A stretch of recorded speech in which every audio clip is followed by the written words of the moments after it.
What's going on, YouTube? Welcome back to A Therapeutic Edge. Now, today on the table in front of us is a really interesting budget knife that I picked up the other day. Recently, I did a review of the Harnds Assassin, and that inspired me to see what else Harnds had going on out there in the world. And so I chose this. Now, this is the Harnds Seal, and this is in Aus 8. It is an interesting, smaller pocket knife.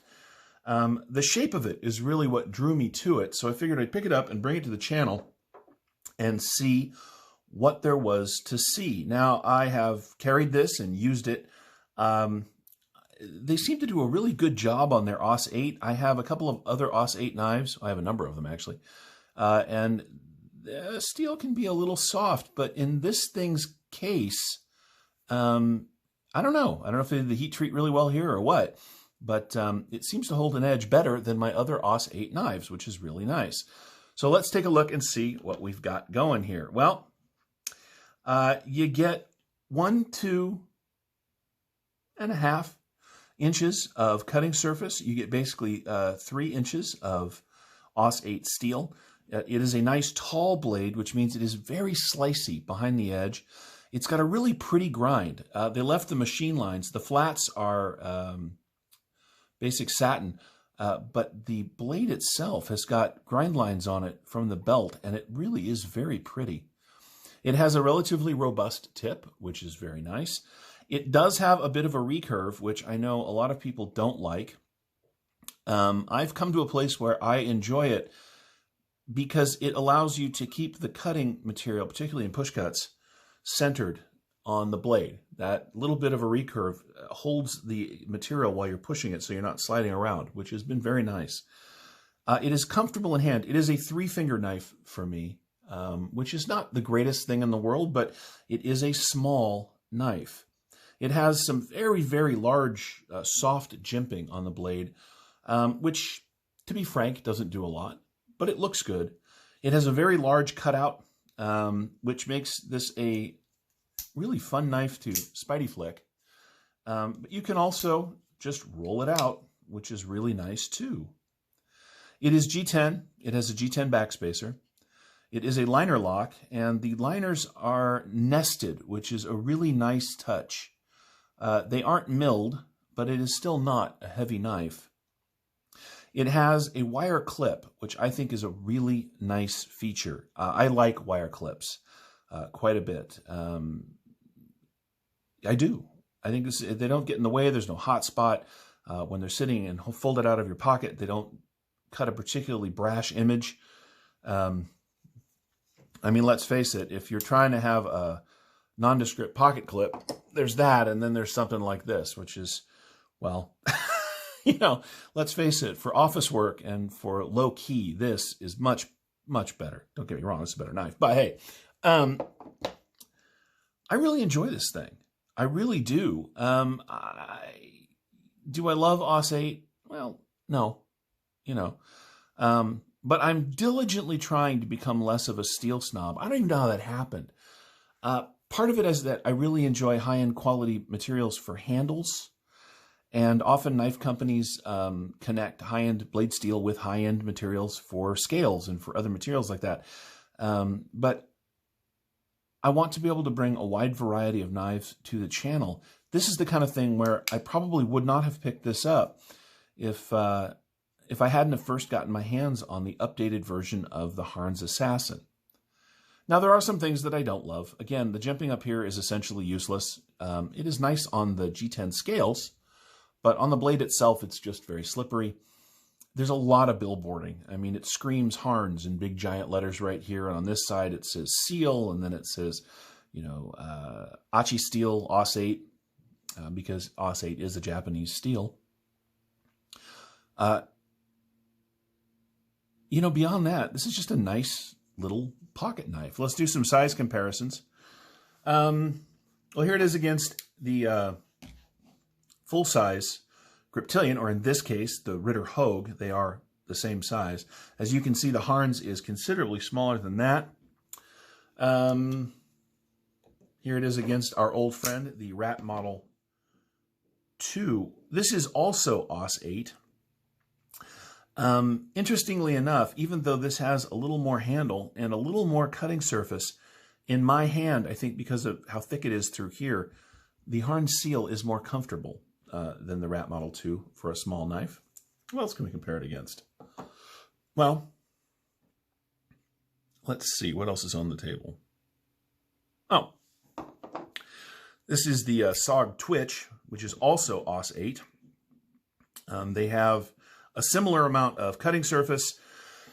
This is the Smoky Mountain Knife Works edition in copper. We're going to talk about this in a separate video. I don't like this knife at all. It's going to get its own video. For those of you that say I never do negative videos, there's one coming. Let's see. What else do I have on the table that's relatively small? I guess that's it. I don't have a lot of small knives out today. If you're looking for a good budget knife in a different variety and one that comes in a really unique look, Harnds seems to have a whole bunch of knives in this sort of range, which is about 25 bucks, that are just interesting and fun to use and fun to play with and fun to carry. I really like this thing. I kind of didn't think I would. It's AUS 8, all that stuff. But once I got it, it's actually a very thoughtful design. As I said, it is great for push cuts. I have done a fair amount of that. It's got tons of nice belly for draw cuts. It is very sharp, and if you're gonna hold it in the reverse grip, which again some people do for maybe gas station fights or for whatever other reason, it's good for that too. The handle is thick enough this way that it fills the hand, even on a large hand like mine. This is a great knife. I'm really surprised by that. I was sure that I was going to get this and just be all disappointed, but that has not been the case. And that's cool. I love when stuff like that happens.